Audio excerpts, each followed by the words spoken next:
Well, thank you, Margaret. Let us share screen.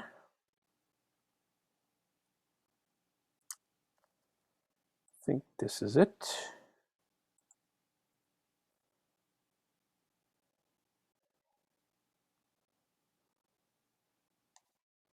Okay. Here we are. Very, very good.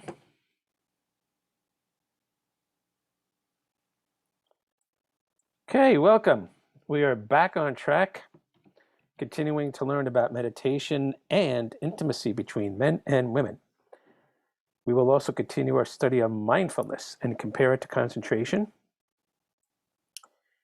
We have made such great progress in the last maybe 15 months, looking at different modes of Jewish meditation. We have meditation and remolding the self coming up. However, first, because of the material that's in our current curriculum regarding meditation and relationships between men and women, before we do meditation and remolding the self, I'm going to have a segment on visualization, get into some good detail about how to do that, because Rabbi Kaplan mentions that it's part of the relationship between men and women, believe it or not. Let's pick up where we left off last week, right here. What do we have? This is what Rabbi Kaplan is telling us.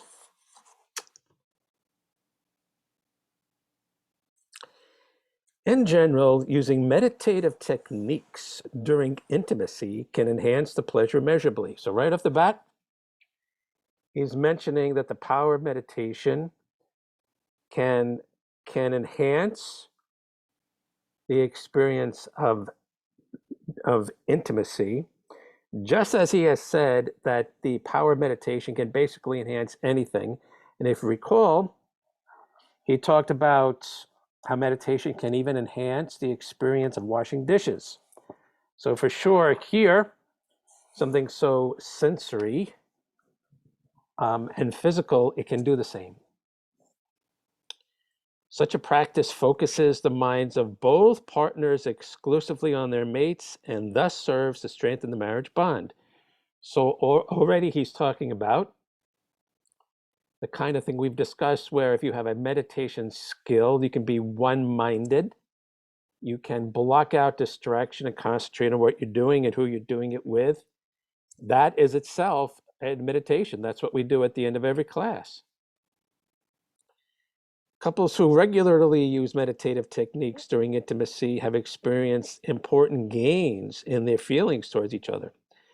Couples who are experiencing marital difficulties found that when their sex life was sanctified, their love grew and other problems seemed to become inconsequential. So that probably relates somewhat to what we talk about when we're meditating and we're trying to focus, let's say, on our breath, and we're trying to develop the strength to not get carried away with certain thoughts, like not obsess over this or compulsively follow that kind of line of thought. If we refrain in doing that and we're just in the present moment, then we're able to benefit what the moment offers. So he's kind of talking about that. He's kind of talking about not getting carried away with any kind of internal mind drama and just being in the present moment, because the present moment has a lot to offer there. Okay. Now here's where he gets kind of interesting. And we're going to address this carefully because we're getting kind of mystical, and I think he's alluding to some very advanced meditative skills. He says, we are right here, meditation to conceive.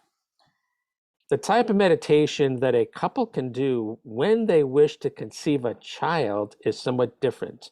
Again, somewhat different than the ordinary meditation that a couple would do when they simply want to enjoy each other. Okay, here we have the additional task and the additional objective of procreating. There's a different type of meditation involved in addition to what we've been discussing. This is because if they are on a certain level of consciousness, the thoughts that they have during intimacy can have a strong effect on the child conceived. The Torah teaches that when Jacob wanted his sheep to conceive spotted, banded, or striped offspring, he cut rods with the appropriate markings and set them out where the sheep mated. This is a story in Breshit. It is taught that Jacob meditated on these rods, and when he was in a very high level of consciousness, he was able to project his thoughts on the sheep being conceived and thus influence their markings. Deep meditation can have an effect on the genetic structure of one's offspring, as well as the child's spiritual makeup. Okay, let's backtrack a little bit. So he's making several points. One is that he's saying that we have the power, that a couple has the power to actually influence the genetic structure and the spiritual makeup of a child they want to conceive with the powers of their mind if they are obviously properly trained. He's then using as an example of this what Jacob did in the famous story where he's making a deal with Lavan, and Lavan's kind of persecuting him and making him work and work and work and work and work, and Jacob finally wants to depart, and he wants to have some wealth with him. So Lavan says, all right, basically, see all those sheep, and you could take anything that's striped. And so Jacob says, fine, none of them were striped yet. So what did he do? He set up this kind of genetic engineering mechanism with rods, and the sheep mated by the rods, and by virtue of the rods, the offspring became striped, and they became therefore Jacob's. So Rabbi Kaplan's using that as an example of the power of the mind. In this case, using a third, an instrument of this vegetation by whatever body of water this was, and through the rod, Jacob used the power of his mind to alter the genes of these sheep. That's his example. So we're obviously going to have to get into this, and it should be noted that in this case, Jacob used an object. He used like a third party, these rods, this vegetation, as the funnel or the vessel for deploying his mind when the sheep were mating and affecting the genes of their offspring. Rabbi Kaplan is not talking about a married couple using an object to focus their consciousness. Okay, maybe if we can get some material on how this works, we'll see to what extent a tool might be used. But this is very powerful. And obviously it requires an advanced amount of training in meditation to raise your consciousness and direct it like this. But it also begs the question, can people still affect the genes and the spiritual makeup of their children unintentionally?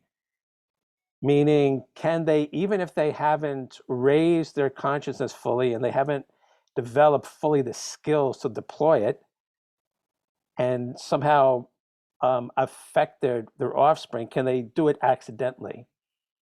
Is it an all or nothing thing? Is it the kind of thing where you have to have this sophisticated skill set in order to affect your offspring genetically? Or can it just kind of happen even if you're at a lower level? So there's obviously a lot of evidence that says that genes matter, and people inherit genes from their parents I think the common understanding is it's just biology, but maybe it's more than biology. Maybe the contents of the minds of the parents during the procreative act affect the genes, even if they don't know it. That's a question I would ask if we could get some material on this. All right, so let's suppose, though, that the couple has gone through the right training and they have the skills and they've read up and they've learned how to do this. What do they do? Therefore, when a couple wish to conceive, they should decide what traits they would consider most desirable in the child. Shooting layups, pitching a baseball. They should agree on what they consider most important and what they would most want their child to be. Then, using visualization techniques discussed in Chapter 8, they should both visualize the child they want to conceive during intercourse. They should both do that. Now, he mentions visualization, which we've covered already. But as I mentioned, we're going to do a deep dive into visualization and try to get an understanding about how this works. If this visualization is done with total concentration, it can have a positive influence on the conceived child. While it is not a foolproof technique, especially if the members of the couple are not expert meditators, experience has shown it to have significant influence. Experience has also shown that couples who have difficulty in conceiving often have success when using such an imaging technique. So let's try to conceive of an example of this. So let's say both partners think, I want to have a child that's very kind. That would be a good a good personality trait. So the visualization could be, well, let's conceive of our son or our daughter walking old ladies across the street, or being nice to a younger sibling, or giving a sad friend a hug. The 10,000 ways people can be kind. So he's talking something like that, where they get together and they say, let's imagine the kid doing this. Rabbi Kaplan says that although it's not foolproof, this can affect the child in some way. And obviously, there's degrees of effect. I would venture to say that if the partners are basic level meditators, then the potency of the visualization is a little bit weaker. If they're really strong meditators, then the potency of the visualization could be more powerful. And again, he's saying that has a biochemical effect. That what's in your mind will affect the whole biological process of conceiving and so on. Now, let's take a side point. We know that it's really possible for there to be mind over matter. For example, all these people you see of yogis, like laying down on a bed of nails, things like this, that's real. And these people have been able to assert control over their nervous system to the point where they're actually deliberately altering the sensations they feel. Okay, so that being the case, who's to say it can't operate on a really deep level in terms of genes and and on a real cellular level, what is taking place when a child is conceived? Okay, we got to get some more information on this. For many people, sex is associated with guilt and shame. But if we understand that God gave us sexual pleasure as a gift, we will realize that we can enjoy it to the fullest. Of course, sex is also an area of great temptation. A person may have committed sexual acts such as adultery, which are regarded as sinful. Here too, one must realize that sins can be repented, as the Talmud states. Nothing can stand before repentance. Even if one has fallen into temptation, one can ask with all one's heart for God's forgiveness. The fact that a person may have sinned or done wrong need not diminish or destroy his or her ability to experience the divine. Now, we're going to bring this up again in the second half of this class when we get into mindfulness, because he's talking about basically looking at yourself realistically and saying and acknowledging the good, the bad, and the ugly, and saying, yeah, I got to fix this. Okay. So he's talking about making some kind of teshuva, some kind of fixing of yourself. So in this case, related to if you do anything wrong sex-wise, and saying, I'm going to redeem myself so that I can fully engage in the experience. So that's interesting, because that's a connection between that's an example of using the type of meditation we described to become enlightened, to attain Ruach HaKodesh, because that's all about developing certain midot. And remember, Rabbi Kaplan said there's 10 different personality qualities we want to develop. So you can't, for example, say, I want to become kinder, unless you admit I'm not so kind. So here he's saying, although he hasn't said it specifically, he's alluding to another type of meditation, the work on yourself, developing certain midot type meditation we have to do. So you become the kind of person that you should be. And he's basically saying, yeah, that can take place, in this case, in intimacy, so that you have a clear conscience and you're able to fully engage and so on. Okay. And in this case, fully engaged means experiencing the divine. Judaism views a sexual act as something very holy. It is a means through which a person can experience great intimacy with God. Judaism surrounds the sexual act with many rules and prohibitions, not because it views sex as something dirty or shameful, but because it views sex as something as so holy that it must not be misused.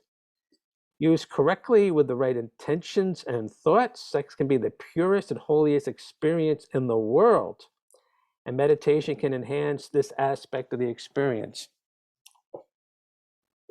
The purest and holiest experience in the world. So again, he's saying that meditation can enhance that experience, and he's talking about meditation. He's talking about a number of types of meditation. He's talking about meditation where you don't get distracted and you focus only on what's happening in front of you and who you're doing it with. Meditation so that you can raise your consciousness and engage with your partner, and as he said earlier, see the feminine in them, the feminine aspect of God in them, and they see the masculine aspect of God in you. Another form of meditation so that you learn how to visualize, and so that you can help determine what kind of child you create. Meditation so that you work on yourself and you have you in your own mind, you are worthy of experiencing this grandeur. So he's talking about at least 4 different types of meditation, all related to intimacy. Okay, and as I mentioned, we're going to do this is the end of his writings on between man and woman, the intimacy between man and woman. We're going to do a deep dive as of next week on visualization, since he mentioned that as one of the types of meditations that we do. And we're not going to talk about it just as far as conception, but also connection. How do you visualize with a partner to enhance the connection between the two of you, putting aside procreation?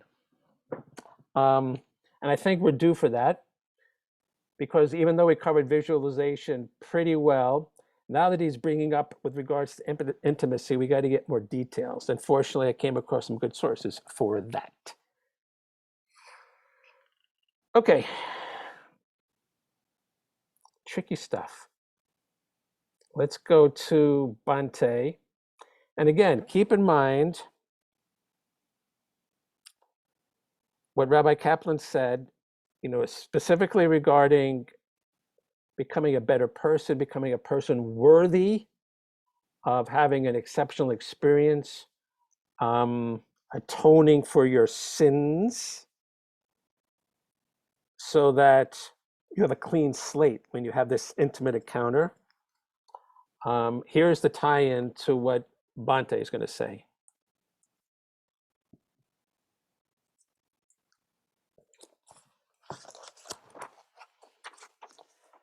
Okay, just to recap a little bit from last week, he says, you can't develop mindfulness by force. Active teeth gritting willpower won't do you any good at all. As a matter of fact, it will hinder progress.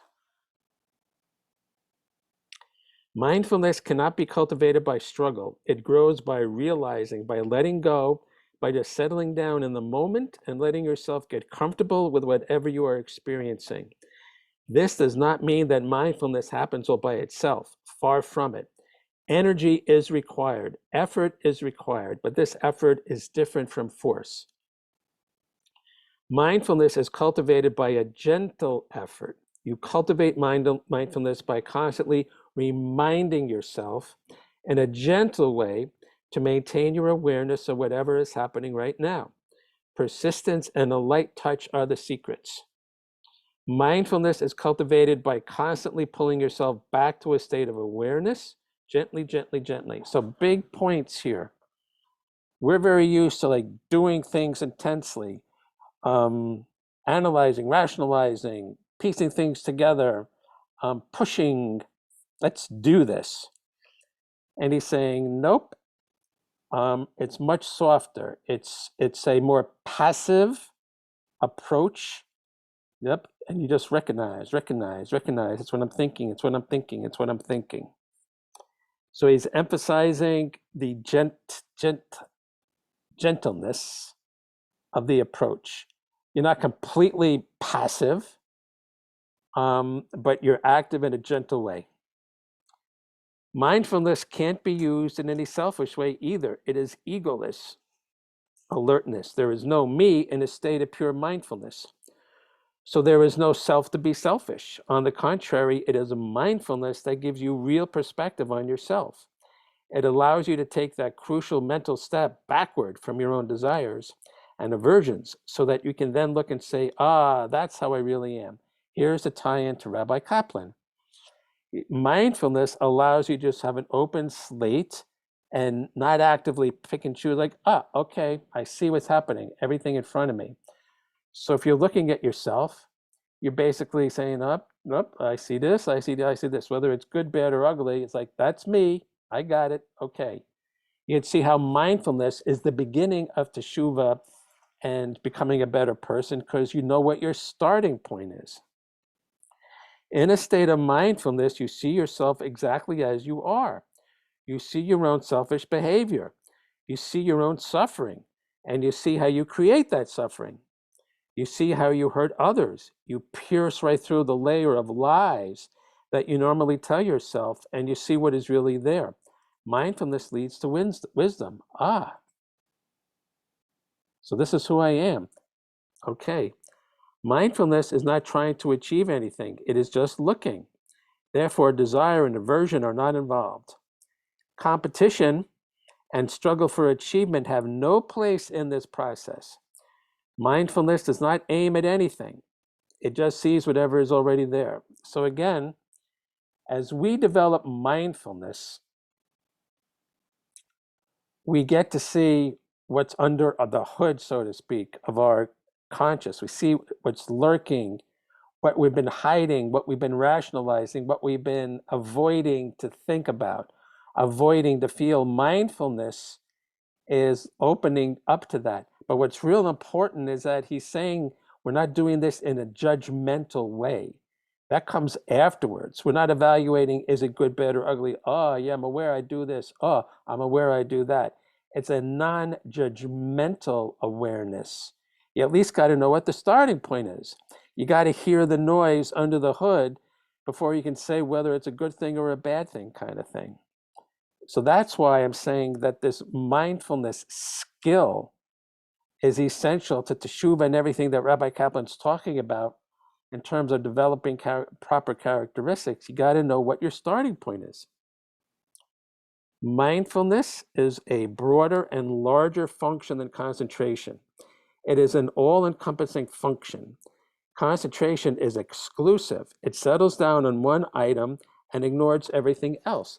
Mindfulness is inclusive. It stands back from the focus of attention and watches with a broad focus, quick to notice any change that occurs. If you have focused the mind on a stone, concentration will see only the stone. Mindfulness stands back from this process, aware of the stone, aware of concentrating, focusing on the stone, aware of the intensity of the focus, and instantly aware of the shift of attention when concentration is distracted. It is mindfulness that notices that the distraction has occurred, and that is a mindfulness that redirects the attention to the stone. Mindfulness is more difficult to cultivate than concentration because it is a deep reaching function. Concentration is more on the surface. Concentration is merely focusing the mind rather like a laser beam. It has the power to burn its way deep into the mind and illuminate what is there, but it does not understand what it sees. Mindfulness can examine the mechanics of selfishness and understand what it sees. Mindfulness can pierce the mystery of suffering and the mechanism of discomfort. Mindfulness can make you free. So what he's saying here is just like when we start to meditate. We sit down and we want to be able to focus on our breath, but there's all kinds of things. We're thinking about this, we're thinking about that. There's sounds, there's sights. We're mindful of it all. We take it all in. Up, it's all there. We do an accounting. Up, where's the breath? There it is. So we're first mindful and then we focus with concentration on the focal point. But we got to be mindful of the focal point and what the options are in order to choose what to focus on. So mindfulness comes first, and it's much more passive and open and receptive, and then concentration helps us focus our attention on the right thing. Okay. We're going to stop here and meditate.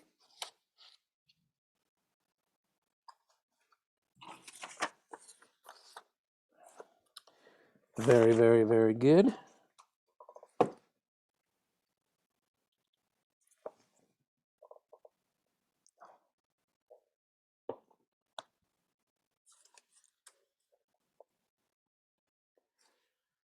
Okay, let us stop sharing. We'll stop recording.